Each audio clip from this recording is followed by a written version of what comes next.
Good evening, visitors. Welcome to the Australian War Memorial's Last Post ceremony. My name is Craig Burrell, and joining us today from the Australian Army is Colonel Frank Colley. We welcome the veterans who have served, those that are still serving, and the families that love and support them. We acknowledge the members of RSL and Services Clubs Association, RSL Victoria, and RSL Queensland, who are watching the broadcast of this ceremony across Australia. During this evening's ceremony, wreaths will be laid at the base of the pool of reflection by visitors to the memorial. If you are able, please stand and join in singing the national anthem.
The Australian War Memorial was the vision of Charles Bean, Australia's First World War official historian.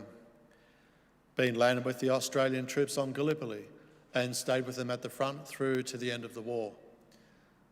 The idea of this national memorial and museum came to him at Pozières, France, in the depths of the bloody fighting of 1916. Bean's idea was that this would be a place where families and friends could mourn their loved ones buried in faraway places. It would also be a place that could help all Australians understand what these men and women had endured and what they had done for us. Bean's vision, to which we remain true, is best expressed as inscribed in the entrance to the memorial's galleries. Here is their spirit, in the heart of the land they loved, and here we guard the record which they themselves made. Tonight, we will read the story behind just one of those on the Roll of Honour, which lists the names of more than 102,000 men and women who have given their lives for us in war and on operations for more than a century. But first we present a lament, Flowers of the Forest. Wreaths or floral tributes will now be laid at the base of the pool of reflection.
Today, we remember and pay tribute to Corporal Joseph Albert Faragher. Joseph Faragher, known as Albert, was born around 1891 in Douglas on the Isle of Man. The son of Walter Faragher, he was educated at the local public school and at some point came to Australia. He made his way to Western Australia, where he took up farming. He became a well-known soccer player in the Geraldton district, playing for the Moonee team. He had a wide circle of friends and seemed to have one particular female friend in Miss Ada Shields. Albert Faragher enlisted in the Australian Imperial Force in March 1916. He underwent a period of training in Australia before leaving for active service overseas in July 1916 with reinforcements for the 11th Battalion. He was first sent to England, where he continued training on the Salisbury Plain. In September 1916, he was transferred to the 44th Battalion and would join them on the battlefields of northern France the following November. Private Faragher arrived on the Western Front at the start of the coldest winter on record, remaining with his battalion as they rotated in and out of the front line. He wrote to Ada Shields to tell her about his holiday. "I thought that I was in for a few days' rest, but had to go into the trenches the following day, Christmas Day. No doubt you can understand what a Christmas it was. Tin dog and bread for dinner. We did have a bit of plum duff for tea. I was also in the trenches for New Year's Day. It was about the hottest day I've put in. I was dodging shells all day." But he saw the best of things, adding, "It makes one laugh at times to see us dodging the German shells. One bloke would sing out, 'Here's one coming,' and we would lie flat down in the trench before we'd finished saying it, very often up to our eyes in mud." In late February 1917, the 44th Battalion entered the front line near Armentières. As the men filtered into position, the Germans launched an artillery bombardment on their position. Private Faragher was shot in the knee during the bombardment and had to be evacuated from the front line, severely wounded. Faragher was sent to hospital in England, where he recovered from his wounds enough to be sent back to a camp near Salisbury for his convalescence. He was finally fit to rejoin his battalion in France in June 1917 and was promoted to corporal 6 weeks later.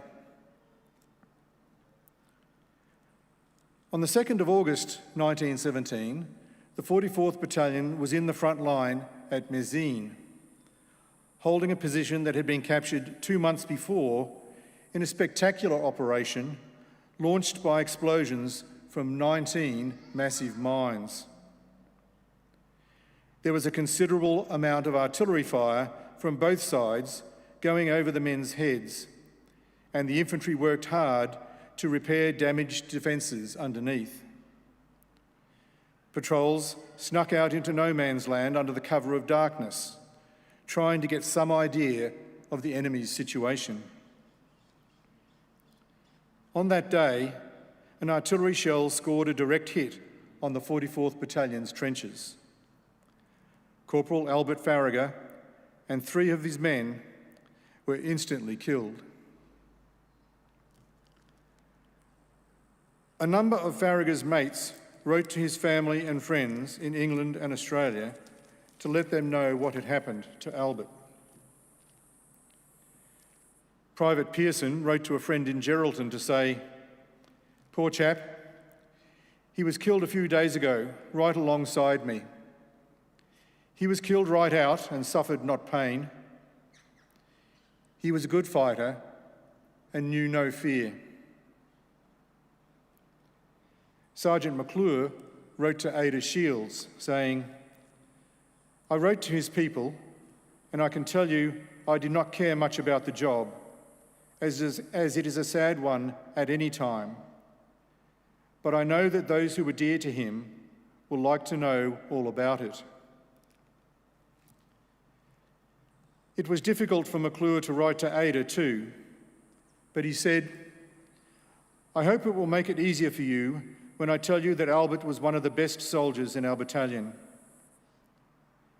I am enclosing a letter found in his pocket, which he had been writing to you and had not finished. And I know you will be pleased to receive it. The friends of Albert and myself send our sympathies in your sad bereavement." Corporal Albert Faragher's body was lost in later fighting. With no known grave, he is commemorated on the Menin Gate Memorial, among the names of nearly 55,000 British, Australian, Canadian, South African and Indian soldiers who died in Belgium and also have no known grave. He was 27 years old. A year after Faragher's death, Ada Shields put a notice in the Geraldton Express as a tribute to the memory of Corporal Faragher. It read, "His country's call, he answered, the dear old flag to save, and for the good old homeland, his dear young life he gave. He nobly did his duty, one of Australia's best. He fought with the brave, his life he gave, and now he rests in a soldier's grave." His name is listed on the Roll of Honour on my right, among almost 62,000 Australians who died while serving in the First World War. His photograph is displayed today beside the pool of reflection. This is but one of the many stories of service and sacrifice told here at the Australian War Memorial. We now remember Corporal Joseph Albert Faragher, who gave his life for us, for our freedoms, and in the hope of a better world.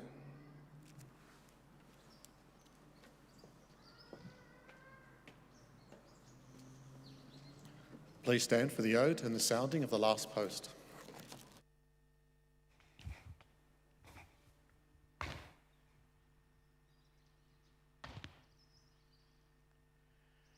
They shall grow not old, as we that are left grow old. Age shall not weary them, nor the years condemn.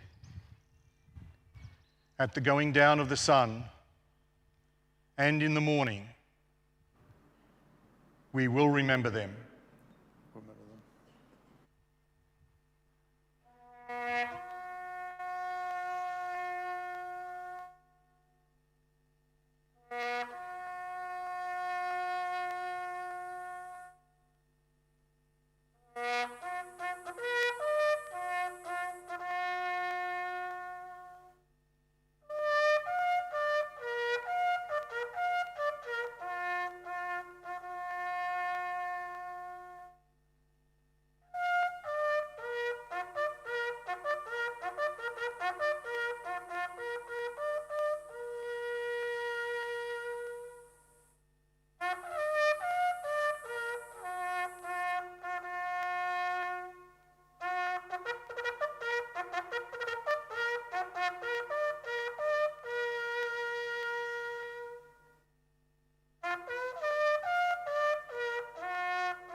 lest we forget.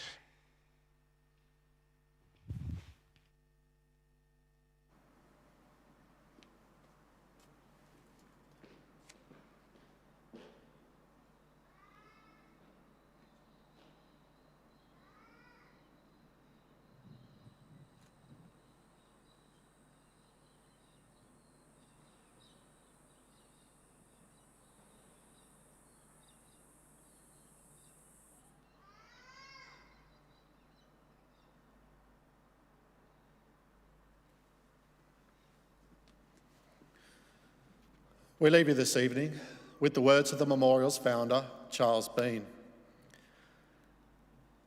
Many a man lying out there at Poziere or in the low scrub at Gallipoli, with his poor, tired senses barely working through the fever of his brain, has thought in his last moments, well, it's over.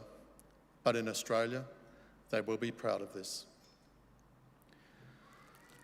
Ladies and gentlemen, girls and boys, that concludes the last post ceremony.